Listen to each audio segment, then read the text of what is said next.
Bonsoir à tous. Bonsoir. Je vais essayer d'être court, donc je parle beaucoup comme on disait, donc je regarde l'heure. Voilà, faites des grands signes. Donc je me présente, je m'appelle Guillaume.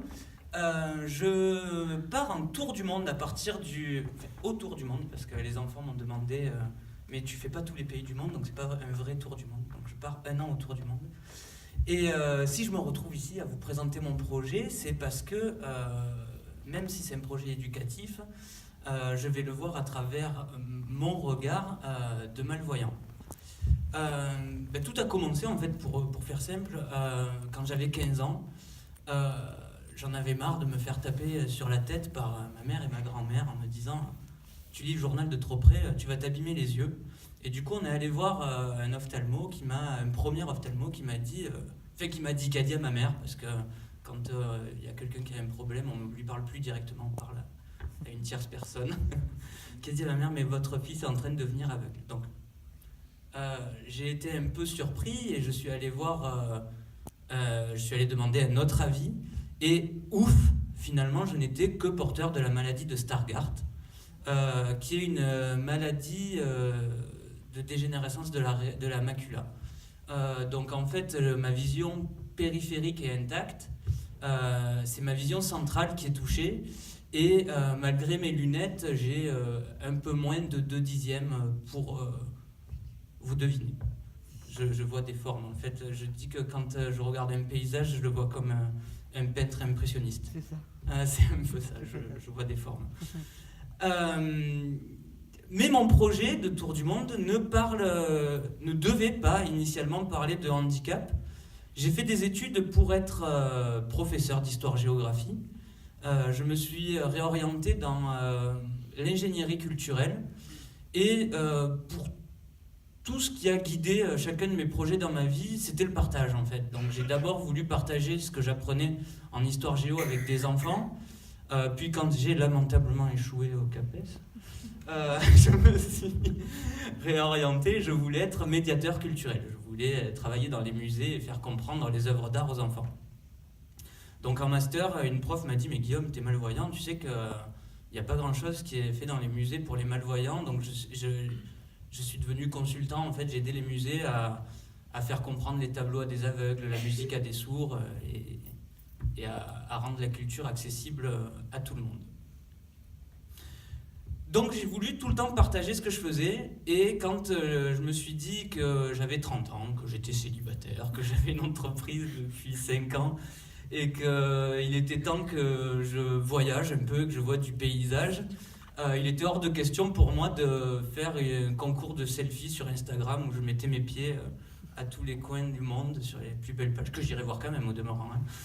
Et il fallait que je le fasse partager avec des enfants.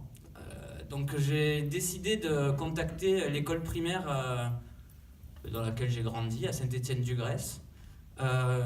L'heureux hasard a fait que j'ai une classe de CE1, CE2 et je me retrouve dans la classe dans laquelle j'étais en CE2. Et pas loin de là où j'étais assis, il y a un globe terrestre en ce moment, donc c'est plutôt sympa.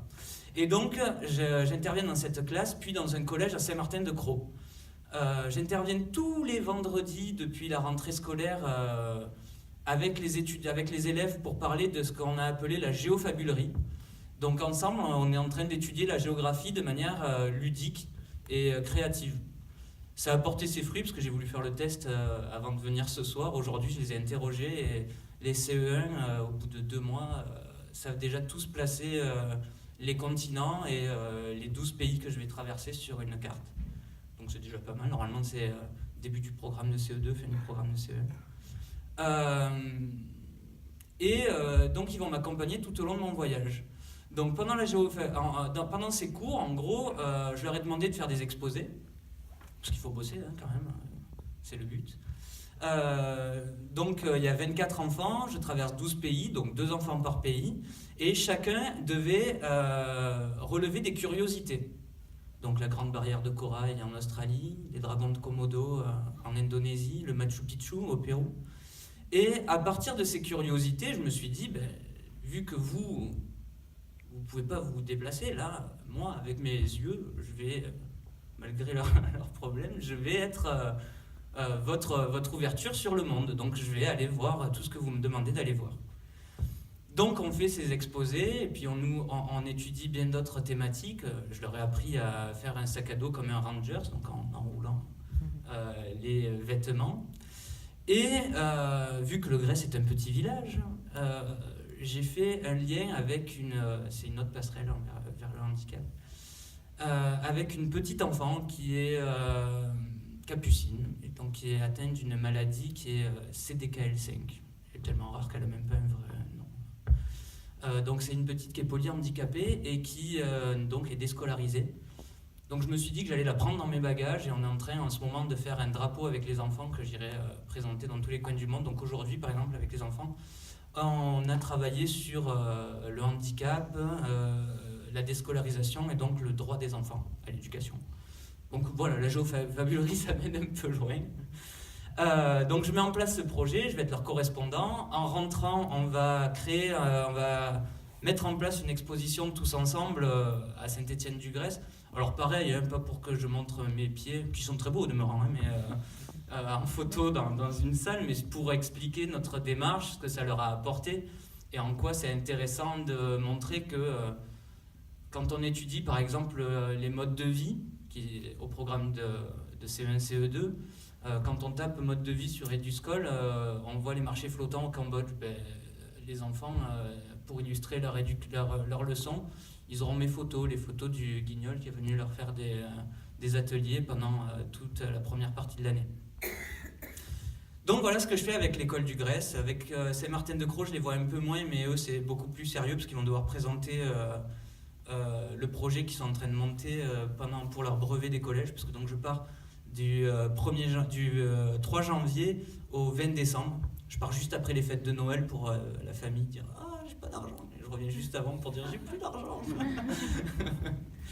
Et donc, quand les quatrièmes, quand je rentrerai, ils seront en troisième et ils doivent présenter pour le brevet des collèges une matière qui en gros, ils doivent présenter un projet de recherche documentaire. Et donc, la professeure a dit « Vous présentez tous votre rapport de stage, on en a marre ».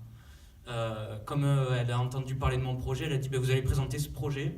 Et donc tous les mois, il y a des étudiants qui vont faire des podcasts. Et en fait, ça va être les journalistes de mon voyage.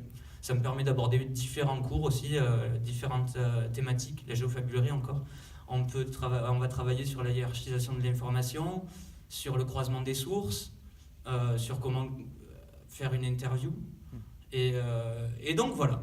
Donc pendant un an. Je ne vous ai pas dit les pays que j'allais traverser, parce que je vais peut-être conclure là-dessus.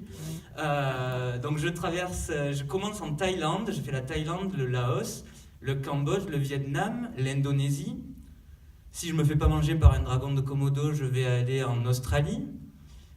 Vu qu'ils m'ont demandé d'aller voir la grande barrière de corail et les requins blancs, si je ne me fais pas manger encore une fois, je vais au Chili.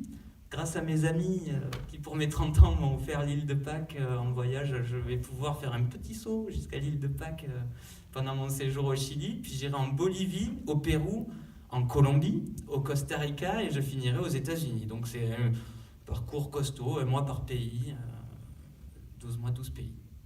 Mais bravo, je crois qu'on peut l'applaudir pour ça. Ça va être un autre regard sur le monde, c'est ça ?